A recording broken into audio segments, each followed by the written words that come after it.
Assalamualaikum warahmatullahi wabarakatuh. Salam. Allahumma sholli ala sayyidina Muhammad wa ala ali sayyidina Muhammad. Buya mau bertanya, kalau seorang laki-laki melihat orang buka aurat di televisi, seorang laki-laki ngelihat orang buka aurat di televisi itu sama nyata gitu tuh. Sebentar, kurang jelas. Memihak apa? Aurat yang aurat. Ya. Aurat laki-laki kenapa?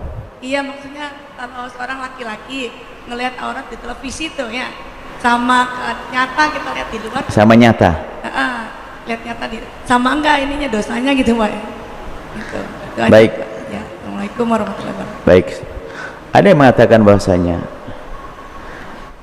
ini adalah bahasa-bahasa membahayakan. Kalau selagi digambar itu kan bukan sesungguhnya. Enggak apa-apa kamu lihat. Wah, ini bahaya nih. Fatwa fitnah. Sehingga melihat gambar aurat kan cuma gambar. Ini kan kacau enggak? Ini adalah yang perlu dijelaskan. Bahwasanya Anda melihat sama harus Anda hindari dong.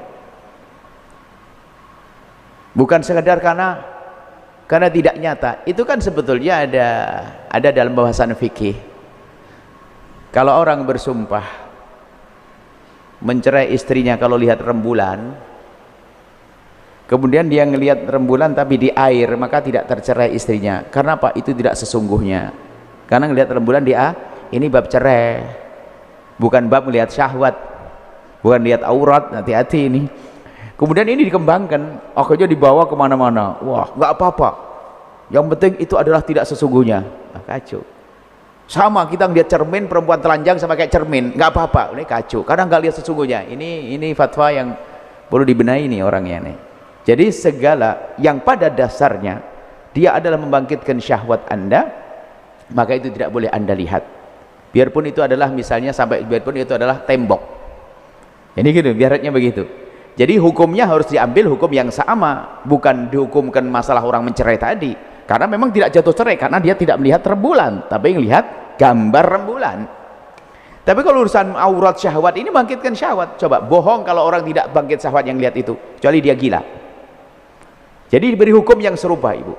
Jadi jangan sampai dibeda-bedakan yang demikian itu. Yang lihat ya tinggal menghindar saja. Kalau wah berlalu, astagfirullah, kita saja harus dihindari. Ini kalau dikembangkan kacau itu. Oh nggak apa-apa. Wah, lihat perempuan nggak pakai baju, lihat ini. Wah kan apa? Ini kan gambar.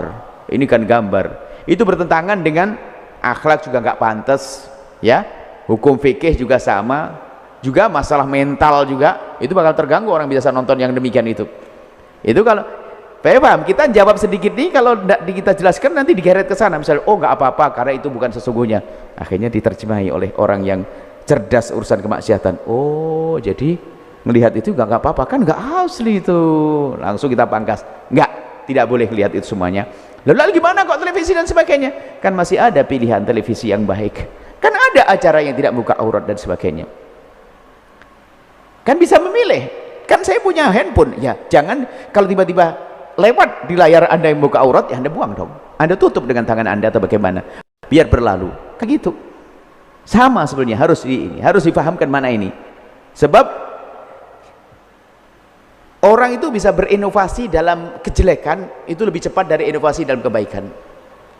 Jadi dibilang nggak apa-apa, nggak tahu fatwa yang salah atau oh nggak apa-apa Ibu karena itu bukan sesungguhnya, berkembang itu nanti.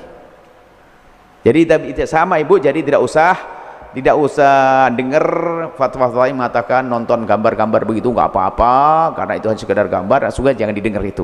Karena itu pada dasarnya bagi orang sehat membangkitkan syahwat juga aurat-aurat semacam itu. Jadi tetap tidak boleh ada melihatnya dan hukumnya haram, dan itu akan merusak mental Anda dan juga tidak pantas Anda sebagai seorang muslimah atau muslim melihat yang demikian itu. Secara akhlak juga tidak pantas. Itu saja, insyaallah. Hati-hati ya.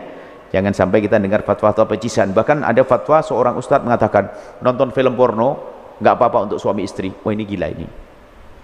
Ini merusak. Sehingga seorang istri bangkit syahwatnya bukan karena suaminya, karena melihat film itu. Seorang suami bangkit syahwatnya bukan karena melihat istrinya, tapi yang lihat gambar itu. Dan itu bahayanya apa? Di saat suaminya tidak ada, sang istri pengen lihat sendiri, akhirnya baca sendiri. Sang suami juga demikian. Akhirnya apa? Dia tidak akan puas dengan pasangannya. Karena apa yang di otaknya ada di khayalannya tadi. Karena film kotor itu. Fatwa begitu disebarkan. Hati-hati, nggak ada fatwa itu seharusnya. Nggak boleh ada. Kalau ada pasti orang fatwa kepleset. Naudzubillah. Kalau ada orang hobi, kalau ada ustadz hobi nonton, biarkan dia nonton tapi jangan sebarkan dengan fatwa. Istighfar pada Allah, kan begitu.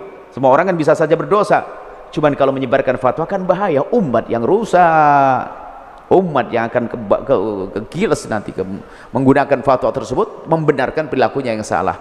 Akan tapi hendaknya kita semua aja, ayo kita jauhi mata kita melihat aurat.